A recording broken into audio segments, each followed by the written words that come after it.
Let's talk reautomating on this A320 aircraft. You're going to need to reautomate. Look, after a TCAS RA, when you do autopilot off and flight directors off, you'll have to reautomate after demonstrating the steep turns. You will have to reautomate after the unusual attitudes. You're going to have to reautomate after the stalls. And when I say reautomate, I mean putting back on the auto thrust, populating the FMA with the appropriate modes, having your autopilot placed on, your flight directors. How do you do it? In what sequence? Let's talk about it now. Look, to reautomate this aircraft, we always start with auto thrust on. Auto thrust on, and what this means is literally your pilot monitoring will push the auto thrust on for you on the FCU, on the flight control unit. Now, be mindful, okay, that your pilot monitoring does this. Pilot flying, you do not want to be flying the aircraft and reaching to the FCU at the same time. Okay, this is FCU etiquette 101, if you will, so you want to be flying the aircraft and commanding all this. Auto thrust comes on, and the next thing that's going to happen is you place the thrust levers to the climb detent. And remember, the climb detent is the maximum auto thrust range with two engines. So auto thrust on, thrust levers climb.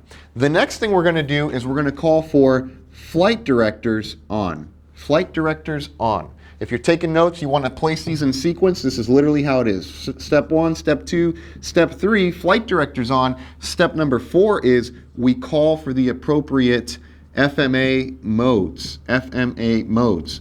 Now, remember your FMA. We have a 5-column FMA over here, okay?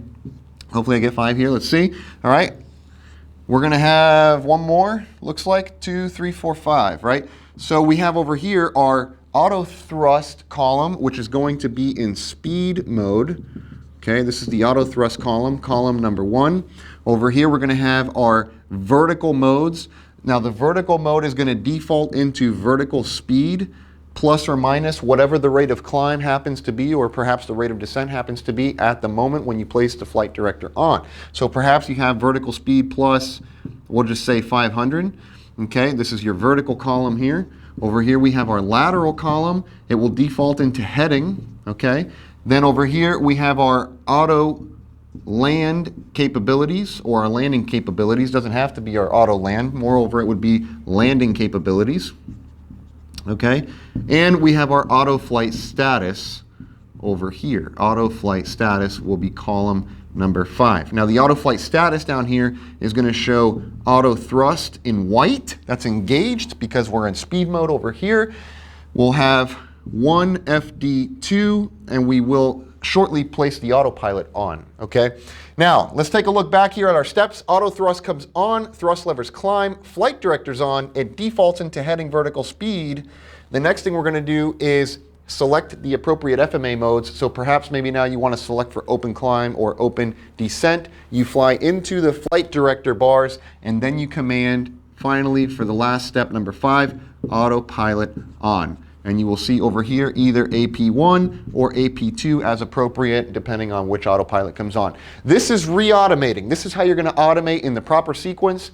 Thrust, auto thrust on, thrust levers climb, flight directors on, populate the FMA appropriately, fly into the flight director bar, command for autopilot on, and you find yourself back in a fully automated aircraft. You're going to need to do this, as I mentioned, anytime you find yourself with the autopilot off, with the flight directors off, and with the auto thrust off.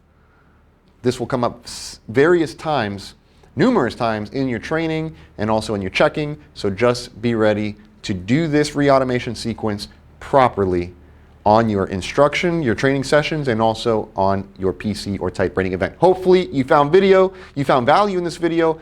Look forward to seeing you in upcoming segments.